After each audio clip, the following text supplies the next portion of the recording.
बच्चों, welcome to the Sharda विद्यापीठ। तो आज हम बात करेंगे अल्टरनेटिंग करंट की। तो अल्टरनेटिंग करंट से भी एक क्वेश्चन आपको देखने को जरूर मिलेगा। तो इसमें सारे इंपॉर्टेंट क्वेश्चन है, 40 टू 45 के करीब इंपॉर्टेंट क्वेश्चन है। और ये जो क्वेश्चन है ये आपको हेल्प कर सकते हैं 5 मार्क्स वाले में भी, क्योंकि 5 मार्क्स वाला जो क्वेश्चन है वो भी पार्ट्स में आएगा डिवाइड करके।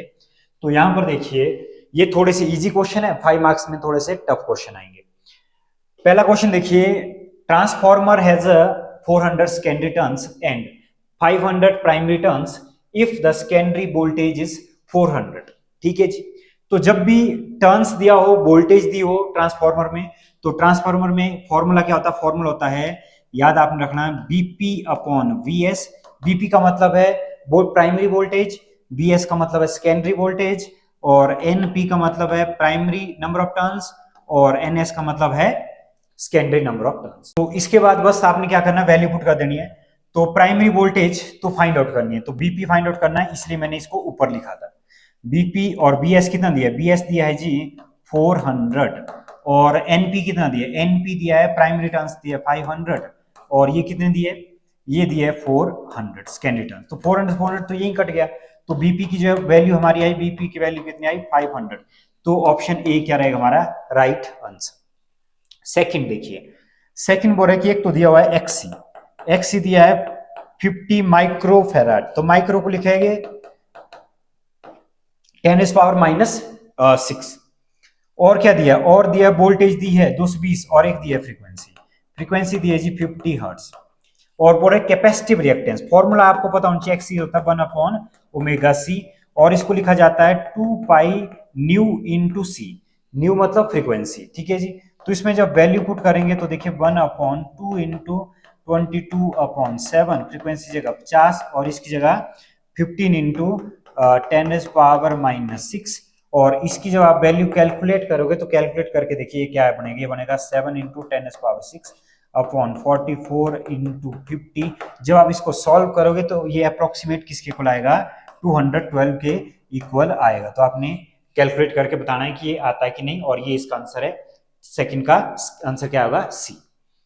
तीसरा है जी, electrical energy is transmitted over large distance at which alternating voltage at high alternating voltage which of the following statement is not correct. तो नॉट करेक्ट केस में बता रहे हैं कि ये देखो, for a given power level there is a lower current, फिर ये बोल रहे हाई पावर पे, ठीक है ना, हाई अल्टरनेटिंग वोल्टेज पे। तो वोल्टेज हाई तो पावर भी। Transmission lines can be made thinner, lower current implies less power loss. ये क्या था? Lower current less power loss, ये क्या है? ये भी राइट है, और पहले वाली भी राइट है। तीसरा, it is easy to reduce voltage at receiving by using step down, इससे नीचे स्टेप डाउन ट्रांसफॉर्मर। तो ये भी इजी है, लेकिन इसमें एक स्टेटमेंट, ठीक है ना, जो ठीक नहीं बैठ रही, वो कौन सी है? Transmission lines can be made thinner. ये बोल रहे कि लॉन्ग, उसके लिए आप उनको ट्रांसमिशन लाइन को क्या करो? थिनर करो, ठीक है ना। ये इसमें क्या है? Wrong statement. फोर्थ देखिए, ये बोल रहा है कि ट्रांसफॉर्मर डज नॉट वर्क। तो ट्रांसफॉर्मर किस पे वर्क करता है? ये वर्क करता है एसी पे, याद रखना, क्योंकि स्टेप डाउन और स्टेप अप करने के काम आता है। तो ये किस पे वर्क नहीं करता है? डीसी पे वर्क नहीं करता, और इसका जो प्रिंसिपल होता है वो भी इलेक्ट्रोमैग्नेटिक इंडक्शन होता है। नेक्स्ट क्वेश्चन देखिए, क्वेश्चन नंबर 5 में ये बोल रहे कि output of a step down transformer is measured to be 20 volt. Output दी हुई इतनी, फिर connected to 12 watt light bulb, और the value of peak current is. तो यहां पर सबसे पहले हम लोग देखिए, पावर का फॉर्मूला होता है B R M S into I R M S. तो पावर दी है 12 और बी आर एम एस दिया है 24, और यहां से फाइंड आउट कर लेते पहले आई आर एम एस। तो आई आर एम एस की जो वैल्यू आएगी वो होगी 12/24, 1/2। तो ये आ गया 1/2। और ये बोल रहे पीक करंट, तो पीक करंट हमें पता है कि पीक करंट होता है √2 times into I R M S के इक्वल। तो ये बनेगा जी √2, आई आर एम एस की जगह 1/2। और इसको अभी ये आंसर नहीं है, इसकी जगह सिंप्लीफाई करके देखिए, इसको लिखा जा सकता है √2 इंटू 2, 2 कट जाएगा, तो आंसर क्या आएगा? 1/√2। तो 1/√2 क्या रहेगा हमारा राइट आंसर। नेक्स्ट क्वेश्चन देखिए, phase difference between voltage drop across L and C in series LCR. तो सीरीज एलसीआर में जब होता है, तो सीरीज एलसीआर में आपने ये याद रखना है, बी आर और करंट रहते हैं सेम डायरेक्शन में, और ये वाला होता है एल और ये वाला होता है सी। क्यों? क्योंकि जो वोल्टेज है वो सी के केस में क्या करता है, पीछे रहता है, और एल के केस में क्या करता है, लीड करता है। एल से याद रखना आपने कि लीड करता है, ठीक है। तो इन दोनों के बीच में फेज डिफरेंस देखिए कितना आएगा, 180 डिग्री। क्वेश्चन नंबर 7 देखिए, question number 7, if the RMS value the current की वैल्यू, तो क्या लिखा है, फ्रीक्वेंसी भी दी हुई है, the value of current 300 second after it's value becomes 0 is.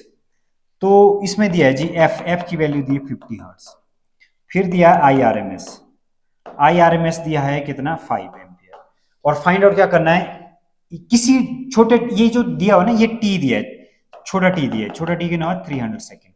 तो इस करंट की जो वैल्यू होती है वो होती है, इक्वेशन होती है I naught sine omega t, तो आप इसको लिख सकते हो I naught sine 2 pi f into t. Next में देखिए ये बनेगा आई नॉट होता है √2 into I R M S के इक्वल। तो आई नॉट की जो वैल्यू हमें मिलेगी वो मिलेगी, आई आर एम एस जगह 5 पुट कर रहा हूं मैं, और ये बना 5√2। अब इसमें वैल्यू पुट कर लेते हैं, वैल्यू पुट करके देखिए I is equal to I not की जगह 5√2 साइन 2 पाई, और फ्रीक्वेंसी की जगह लिख लेते हैं कितना, ये 50, और टाइम दिया है जी 1/300। फिर ये बनेगा 5√2 और 0 से 0 कैंसल, ये बन गया 6, ये बन गया साइन 2 पाई बाय 6। नेक्स्ट में देखिए ये बनेगा i इज इक्वल टू 5√2, ये बनेगा साइन पाई बाय 3 के इक्वल। फिर i की जो वैल्यू होगी, i की वैल्यू होगी 5√2 साइन पाई बाय 3 होता है √3/2 के इक्वल। लेकिन ये वाला कोई आंसर हमारा अभी नहीं है, यहाँ पर डिफरेंट आंसर है, तो थोड़ा सा इसको और सिंप्लीफाई कर सकते हैं, 5√2 इंटू √3, और 2 को क्या लिख सकते हैं, √2 इंटू √2, तो √2 से √2 कैंसल्ड आउट, तो ये बन गया जी हमारा 5√3/2। तो ऑप्शन सी क्या रहेगा हमारा राइट आंसर। क्वेश्चन नंबर 8 देखिए, क्वेश्चन नंबर 8 है मैच द फॉलोइंग। तो मैच द फॉलोइंग में है कि AC generator, DC generator, choke coil, transformer. सबसे पहले तो ट्रांसफॉर्मर ये वर्क करता है किस पे, म्यूचुअल इंडक्शन। फिर एसी जनरेटर है जी, एसी जनरेटर में कौन सी रिंग लगी होती है, एसी जनरेटर में होती है स्लिप रिंग लगी हुई, तो फर्स्ट का सी। और डीसी जनरेटर उसमें होती है स्प्लिट रिंग, और चोक कॉइल ये होता है बेस्ट वे टू रिड्यूसिंग ये। तो पहले का सी दूसरे का डी, पहले का सी दूसरे का डी, तो इसका ऑप्शन डी क्या रहेगा हमारा राइट आंसर। फिर बोला कि R/L has the dimension of, आपने याद रखना है L/R का जो डायमेंशन होता है वो होता है टाइम का। तो R/L क्या होगा, R/L होगा टाइम का इनवर्स, और टाइम का इनवर्स क्या होता है जी, टाइम का इनवर्स होता है जी फ्रीक्वेंसी। तो फ्रीक्वेंसी क्या रहेगा इसका राइट आंसर। क्वेश्चन नंबर 10 देखिए, फिर से मैच द फॉलोइंग आया। तो मैच द फॉलोइंग में क्या होगा कि ट्रांसफॉर्मर देखिए, ट्रांसफॉर्मर और एसी जनरेटर। ट्रांसफॉर्मर में ये नहीं, इस बार म्यूचुअल इंडक्शन वाला केस नहीं आपने चलाना है। ट्रांसफॉर्मर में क्या होता है, और यहाँ पर ट्रांसफॉर्मर दो है, एक ट्रांसफॉर्मर एक दिया ट्रांसफॉर्मर का रेशियो क्या होता है, ये होता है ग्रेटर देन। ट्रांसफॉर्मर डिपेंड करता है म्यूचुअल इंडक्टेंस पे, एसी डिपेंड करता है इलेक्ट्रोमैग्नेटिक इंडक्शन पे, और चोक कॉइल बच गया लास्ट, तो होगा पहले का बी। तो ऑप्शन बी हमारा क्या होगा राइट आंसर। इंडक्टिव रिएक्टेंस में देखिए एक्सएल का फॉर्म होता है omega L, XL is equal to 2 pi nu into L. तो आप बोल सकते हो एक्सएल डायरेक्टली प्रोपोर्शनल टू क्या होगा फ्रीक्वेंसी। तो ऑप्शन ए क्या रहेगा राइट आंसर। क्वेश्चन नंबर 12 देखिए, क्वेश्चन नंबर 12 में बोल रहा है कि कैपेसिटर, और आगे लिखा high frequency can handle inductor, फिर ट्रांसफॉर्मर, फिर रेजिस्टर। तो इसमें देखिए कैपेसिटर की अगर मैं बात करूं तो कैपेसिटर क्या करता है, ब्लॉक करता है डीसी को। फर्स्ट का बी यहाँ पे डायरेक्ट आप आगे देखने की जरूरत नहीं, क्योंकि फर्स्ट का सी नहीं हो सकता, डी नहीं हो सकता, ए नहीं हो सकता। फर्स्ट का क्या आएगा, इसका पहला आंसर आएगा इंडक्टर क्या करता है, ट्रांसफॉर्मर में कोर, लैमिनेटेड कोर में आया, और आर इन फेज में किस में होता है, रेजिस्टर में। तो इस तरह से आप इसको जोड़ सकते हो। क्वेश्चन नंबर 13 देखिए, क्वेश्चन नंबर 13 क्या बोल रहा है कि a power transmission line feeds input, voltage दी हुई है, नंबर ऑफ टर्न्स दिया है, number of turns find out करने। तो फॉर्मूला देखिए क्या होगा, number of turns in the secondary. तो number of turns in the secondary के लिए NS लिख रहा हूं मैं, यहाँ पे मैं लिख रहा हूं NP, तो ये होगा VS और ये होगा BP। NS फाइंड आउट करना है, NP कितना था, कितने टर्न्स थे, ये थे 4000 टर्न्स, और BS सेकेंडरी वाली वोल्टेज कितनी 2 एट आउटपुट पावर है, आउटपुट पावर होती है सेकेंडरी, तो ये था जी कितना 230। और जो दूसरा है, दूसरा कितना है, दूसरा है जी आपका 2300, तो 2300 ये है। और जो एन एस हमारा होगा, एन एस यहाँ पर देखिए 0 ये कट गई, इससे ये कट गया, तो ये बन गया 23/23 इंटू 400। और नंबर ऑफ सेकेंडरी टर्न्स कितना आएगा, ये आएगा 400, और हमारा आंसर क्या होगा 400 टर्न्स। क्वेश्चन नंबर 14 देखिए, the self inductance L of a solenoid of length L and area of cross section A with a fixed number of turns N increases as। तो यहां पे थोड़ा सा इनकम्प्लीट है ये, यहां पर आया था L increases as, तो L का फॉर्मूला देखिए, L का फॉर्मूला था mu naught n square A upon n। तो n को अगर फिक्स्ड रखें तो L इंक्रीज कब कब होगा, L इंक्रीज होगा अगर ये डिक्रीज हुआ तब L क्या हो जाएगा, इंक्रीज। और दूसरा केस है कि डायरेक्ट प्रोपोर्शनल टू A है, तो ये A भी इंक्रीज होना चाहिए, तो L भी इंक्रीज होगा, तो L डिक्रीज होगा और A क्या होगा, इंक्रीज होगा। नेक्स्ट देखिए क्वेश्चन नंबर 15 में, the sum of energy stored in the capacitor and inductor, तो ये लिखा टाइम डिपेंडेंट होता है, लेकिन आपने इसकी एक बहुत बड़ी डेरिवेशन होती है, तो आपने डायरेक्ट रिलेशन याद रखना है। इसका आंसर क्या होगा, ऑप्शन बी, इनका सम जो होता है वो होता है क्यू स्क्वायर, क्यू नॉट का स्क्वायर अपॉन 2c के इक्वल, तो आपने डायरेक्ट रिलेशन इसका याद रखना है। क्वेश्चन नंबर 16 देखिए, क्वेश्चन नंबर 16 बोल रहा है कि when an AC voltage 220 is applied to a capacitor, तो जब हम लोग कैपेसिटर के अक्रॉस, AC वोल्टेज का सिंबल ये होता है 220 वोल्ट कैपेसिटर के अक्रॉस हम लोग अप्लाई करेंगे, तो क्या होगा, maximum voltage between plate is 220। जब भी घरों में जो आता है ना 220, तो मैक्सिमम वोल्टेज का मतलब उसकी पीक वैल्यू, उसकी पीक वैल्यू 220 नहीं होती, उसकी कितनी होती है 311 वोल्ट के इक्वल होती है। नेक्स्ट है the current is in phase with applied voltage, phase में नहीं होता इसमें, ये भी नहीं है, ये भी नहीं है। The charge on plate is not in phase with applied voltage, तो ये भी ठीक है कि वो फेज में नहीं होते। और उसके बाद है चार्ज, तो चलो चार्ज कहां से आया इसमें, पावर डिलीवर्ड, पावर इंडक्टर और कैपेसिटर के अक्रॉस क्या होती है, जीरो होती है, तो आप डायरेक्ट लिख सकते हो, इसका आंसर क्या आएगा, option D. In step up transformer relation between number of turns in primary and secondary, तो आपने याद रखना है, इसमें सेकेंडरी में स्टेप अप के केस में क्या होगा, सेकेंडरी के टर्न्स ज्यादा होंगे as compared to primary. Question number 18 देखिए, यहां पे लिखा है the line that draws power supply to your house from street has, तो इसमें देखिए 220 एवरेज वोल्टेज, ये तो नहीं होता है, voltage and current out of phase, ये भी नहीं होता, और voltage and current in phase, वो तो बिल्कुल भी नहीं होते। जीरो एवरेज करंट, और जीरो एवरेज करंट क्यों होता है, क्योंकि एवरेज सप्लाई में देखिए पॉजिटिव एक नेगेटिव, तो जो एवरेज वैल्यू जो करंट की होती है वो क्या होती है, जीरो। एवरेज हमेशा लिया जाता है कहां तक, एवरेज लिया जाता है हाफ साइकिल। क्वेश्चन नंबर 19 देखिए, इसमें पूछा गया कि इंडक्टिव रिएक्टेंस, तो इंडक्टिव रिएक्टेंस होता है जी XL is equal to omega L, और ओमेगा का डायमेंशन फॉर्मूला होता है T-1, और L का जो डायमेंशन फॉर्मूला होता है ये तो हमें पता ही है, L का डायमेंशन फॉर्मूला क्या होता है, इसका फॉर्मूला होता है ML2 T-2 A-2, तो XL ये बनेगा जी ML L2 T-3 A-2, ML2 T-3 A-2, तो ऑप्शन सी क्या रहेगा, राइट आंसर। तीसरा, transformer is based upon the principle of, transformer किस पे बेस्ड होता है, म्यूचुअल इंडक्शन पे।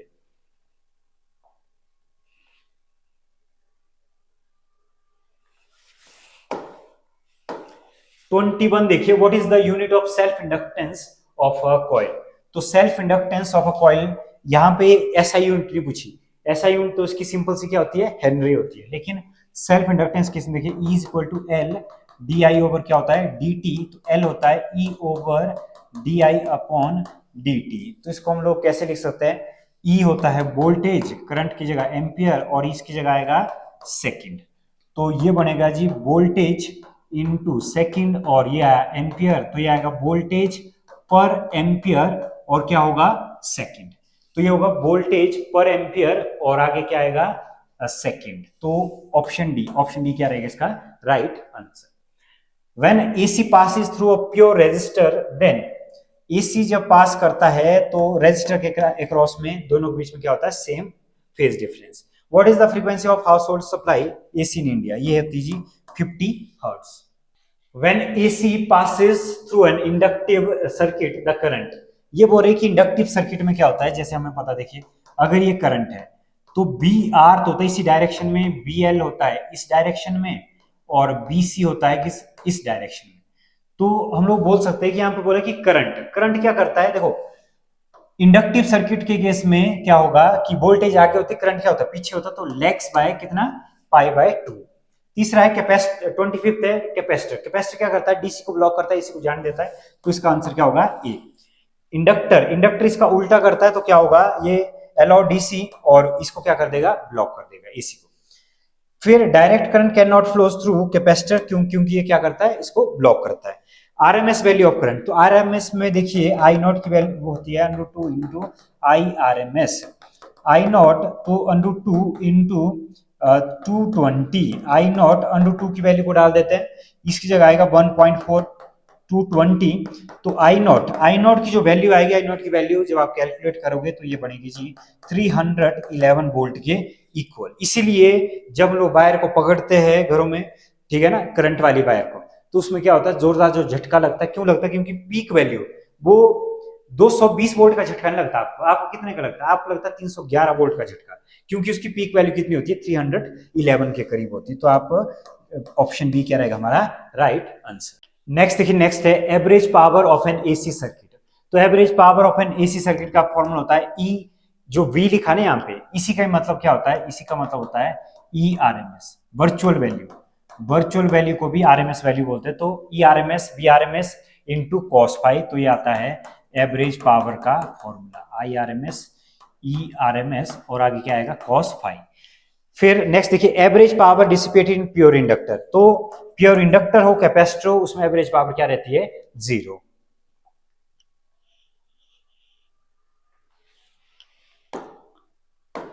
थर्टी वन में देखिए, the average power dissipation in pure capacitor is. तो प्योर कैपेसिटर में भी एवरेज पावर क्या होती है, ये होती है जी 0। AC circuit, AC metre major, जो घरों का जो मीटर होता है वो क्या मेजर करता है, आरएमएस वैल्यू ओनली।